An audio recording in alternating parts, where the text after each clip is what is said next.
It's the beginning of March and Serendipity looks stunning. So today I'm going to give you a full garden tour of which might take a while before I get started on the projects for today. So let's get started.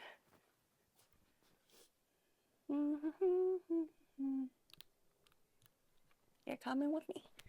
Let's start off in aisle Kai. We're going to begin on this side just because, I don't know, I feel like I'm more used to it. The only plants I might not go over are all the ones in the smaller containers because they're annuals and there's just hundreds of them, so it's going to take me a while to go through every single one. This is a James Galway climbing rose and it is looking so beautiful. I pruned it back one day when I was out here with my kids, and I feel like pruning the Don Juan climbing roses was definitely a practice run for me because I made a ton of mistakes, and then once I knew what not to do, I made sure not to do them on this climbing rose. So I feel like um hmm, wait,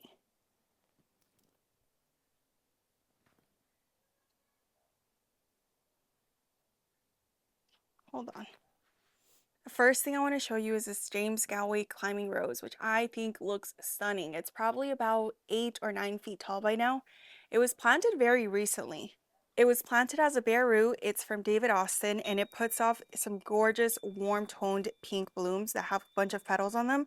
And when I pruned the Don Juan climbing roses, I definitely made a lot of mistakes that I regretted very badly after. One of them was cutting off all of the lateral canes, which are these right here, and you can start to see all the new shoots coming out. So hopefully this year we get a lot of blooms. Over the last few years, we have gotten blooms, but it hasn't been like a ton of blooms. We've gotten a couple here and there. It does look really stunning though against the green foliage. I am a sucker for pink roses. The red ones I planted in my mom's memory, but the pink ones are the ones I always gravitate towards. And then recently I came across some peach ones that I'll show you later on, and I think that color is really, really pretty too. I think I just like softer colors and I really, really like warm colors. Behind that climbing rose is a fuerte avocado, and you can see how much bigger the leaves are starting to come out. It rained recently, so there's a little bit of dust on them, but they look so beautiful. And then in the center, you can start to see a lot more growth popping out as well. I purchased this tree at Lowe's. Oftentimes you can find tropicals there, and a lot of the times they're very, very inexpensive compared to other nurseries. And it took a little while for it to start growing a good amount. At one point it was dying back quite a bit. So I pruned off those parts, and since it's been in this little microclimate, it has grown so much more. It used to be taller when I first purchased it too, but there was no strength to the trunk. The trunk is a lot thicker now, so the tree is able to stand on its own a bit more. Once in a while, I'll stake it up with things like this, which is a bamboo stake, but even if I remove it, you can see the tree stands up on its own just fine. Next to it, oh, by the way, this tree has flowered, but it hasn't fruited yet since it was planted. I think it should still get a lot bigger than it is right now before I start letting it try to fruit, just because I want that trunk to get nice and strong, and I want the tree to put on several more feet of height. And then we can start thinking about making fruit. But in the meantime, I just want the tree to mature a little bit. That's one of the things that I find a lot of the times whenever I purchase trees that are a bit smaller, is depending on how they're staked, oftentimes I have to wait a little bit longer. The first year, I really just like to focus on the root growth, especially in containers, and on just strengthening that trunk so that they don't need any additional support anywhere. And it often takes a little bit of time for the trees to get to that point, and then I start letting them fruit. Next to the avocado is a gold nugget loquat, and this gold nugget loquat has grown so much in the last like week and a half. Look at all the new foliage. Oh my goodness. You can see a lot of the old foliage that had what looks like saltburn around the tips, but I did some more digging around online and I saw a website mentioning how most likely it's not saltburn. It was something else. I don't remember the exact problem because my memory is not that great, but they did mention giving it magnesium and then also giving it chelated manganese. And I had chelated manganese and I was looking everywhere. I was looking for it everywhere. I can't find it, so I'm gonna order some more on Amazon. But I did have some Epsom salt, so I gave it a little bit of Epsom salt with water and immediately started pushing out some really huge leaves. And I've heard a lot of the times like, oh, plants don't really need Epsom salt and water, and usually I don't give it to plants. But once I read that, I was like, well, let me just give it a try because I've been noticing that this tree always has burnt edges no matter how much I switch up the watering. And I mean, right now it's looking really pretty. Really, really pretty. But I'll keep you updated on it. You might also be able to see some of my mango tree leaves. Those leaves are getting so huge, and you can tell that it's new growth because the color is a lot lighter than the older leaves, and they're also a lot bigger. They have been loving the weather, especially because of shade cloth. I feel like the whole garden just feels so gorgeous out here. And I do notice a drastic difference between Iokai, Aurora Boulevard, and Citrus Lane and Fig Alley. Citrus Lane and Fig Alley don't have any shade cloth, and you can feel the heat over there. Like within 20 minutes, I start sweating profusely. Over here, it doesn't feel hot, it feels breezy and it feels fresh. So the shade cloth definitely does a lot to help the plants feel, to help make the plants a little bit more to help keep the plants a little bit happier. I'm looking at the shade cloth because I keep noticing new little rips everywhere. It's still holding up great though, but we've been having some crazy winds and we had a storm early on in the week. So I'm over here trying to see what I need to fix. These right here are also some of the mango tree leaves. You can see just how far this tree reaches, and it would be really nice if we had some fruit dangling here this year. We'll see though. I can't wait to show you what it looks like when it flowers because mango blooms are some of my favorite blooms of all time. They're very beautiful, more of a gold rose color, and they smell like brown sugar to me at least. Next to that is a dwarf Cavendish banana. And the pup that it has is doing really, really good. All the plants have started growing a lot more now that it's getting warmer here in the low desert. And look at the banana flower and the baby bananas. I don't know if it's just me, but I feel like they're starting to swell up. And those already look so much bigger than the other varieties that I had. And honestly, I have really high hopes for this bunch of bananas making it because last few years I've only been gardening for 3 years, but within those 3 years, I planted other varieties of bananas and then I didn't place them in a good microclimate. They were up against the cinder block wall. And every single year those bananas scorch. Every single year that they've tried to put on fruit, the fruit just burns and fries on the plant, and it's just the saddest sight ever, especially because I get so excited every single time they start to bloom. And seeing this one here, seeing the banana swell and seeing how good the plant looks just gives me so much hope for the tropicals in Iokai.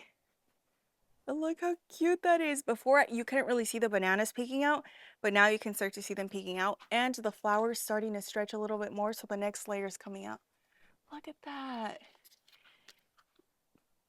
And this variety is called a dwarf Cavendish because it creates Cavendish bananas, but the plant itself stays small. So this is as big as it's gonna get. It still has a pretty big span with the leaves and it looks really, really pretty, but it works and it's in a container.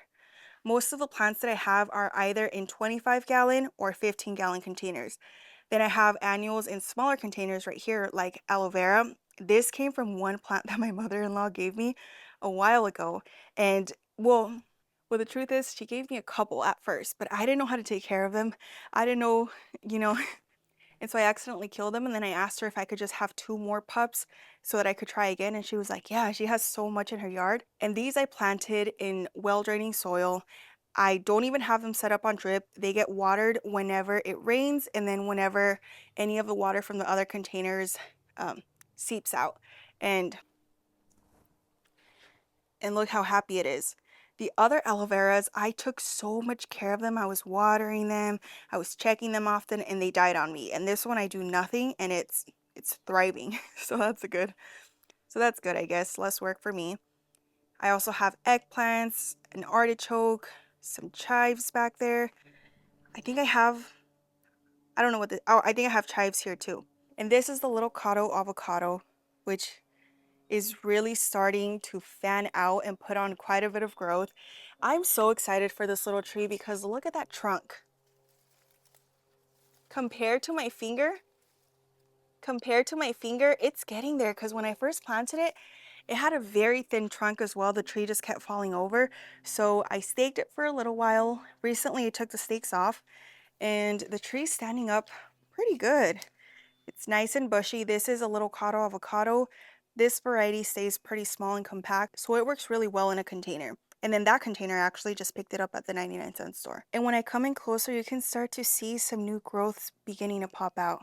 I'm telling you guys, with the weather that we've been having, these plants have just been exploding so beautifully.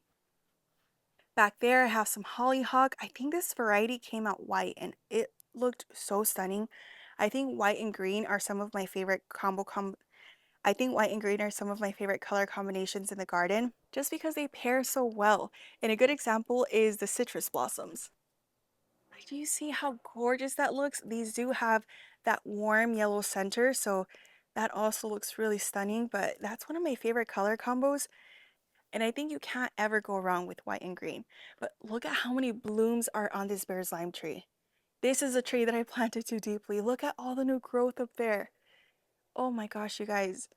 Out of all the plants, these make me feel the most proud and happy because I feel like I'm correcting a mistake that I made at the very beginning of my gardening journey that I regretted so badly.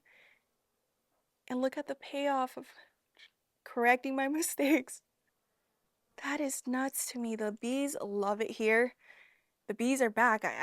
For a while there I hadn't seen them, but like, look, we might get a glimpse of one of them. Look, the bees are back. They're loving all these citrus blossoms. The trees look beautiful. I have never seen this many blossoms on a citrus tree in all of Serendipity. And it makes sense that they are on the oldest trees because they've been here the longest. But I think if I hadn't dug them out of the containers and replanted them and cut off the girdling roots, we wouldn't have these. I don't think we'd have the trees at all right now, to be completely honest with you. I think it took a while for them to mature, but it also took a while for them to recover. Oh, wait. And then let me show you the back of the trees from this angle because it's a lot easier to see. Here is the bear's lime. All of the leaves, all of the trees are basically growing into each other. And you would think that that wouldn't make sense and that there might be a lot of disease or something, but in our climate here in the low desert, it's very, very dry. There's not a whole lot of humidity. And I think the reason this works is because I have plants like the citrus that can handle the heat very, very well, growing into the mango, which can be a little bit more sun sensitive. So some of the leaves from this tree will block off the sun from some of the leaves on this tree so that it's a little bit more protected. That plus the shade cloth makes for a really good climate for some of these tropicals. And I mean, you can see how huge my mango is. This variety is a fruit punch mango. Oh, and look, you can start to see some of the limes beginning to form. It'll still be some time though before we see which ones the tree decides to keep and which ones it drops. But look at some of these mango leaves. They are looking stunning per usual. There's so much new growth happening everywhere. And then over here is all of the new loquat leaves.